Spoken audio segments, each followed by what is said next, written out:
Bank വിളിക്കുന്ന സമയത്ത് ചുരുങ്ങിയത് 5 സുന്നത്തുകൾ നമുക്ക് നേടിയെടുക്കാൻ പറ്റും. 5 സുന്നത്തൊക്കെ ഒരു ബാങ്കിന്റെ ഇടയിൽ. ഒന്ന്, റസൂൽ സല്ലല്ലാഹു അലൈഹി വസല്ലം പഠിപ്പിച്ചു ബാങ്കിന്റേതായ പദങ്ങൾ അതുപോലെ ആവർത്തിച്ച് നമ്മളും പറയാം. ഉണ്ടാതിരുന്ന് അതേ വാക്കുകൾ ആവർത്തിച്ച് പറയാ.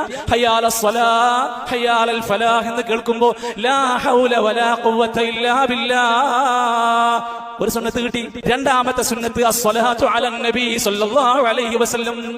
ബാങ്ക് കഴിഞ്ഞപ്പോ നബി സല്ലല്ലാഹു അലൈഹി വസല്ലമിന്റെ പേരിൽ ഒരു സ്വലാത്ത് ചൊല്ലുക. അത് ഇസ്ലാമിലെ സുന്നത്താണ്, ബാങ്കിന്റെ ശേഷമുള്ള സുന്നത്ത്. മൂന്നാമത്തേത് അദ്ദുആ. ബാങ്ക് കഴിഞ്ഞാൽ അല്ലാഹുമ്മ റബ്ബ ഹാദിഹി ദഅവതി താമ്മ എന്ന് തുടങ്ങുന്ന ഹദീസിൽ വന്ന പ്രാർത്ഥന പ്രാർത്ഥിക്കുക. നാലാമത്തെ സുന്നത്ത് റളീതു ബില്ലാഹി റബ്ബ വബിൽ ഇസ്ലാമി ദീനാ വബി മുഹമ്മദിൻ സല്ലല്ലാഹു അലൈഹി വസല്ലമ നബിയ. 5 തന്റെ ആവശ്യങ്ങൾക്ക് ഉത്തരം കിട്ടാൻ കൊതിക്കുന്ന പ്രാർത്ഥനകൾ വേണോ? ബാങ്കിന് ശേഷം നീ പ്രാർത്ഥിച്ചോ, ഉത്തരം കിട്ടുന്ന പ്രാർത്ഥനയാണ്.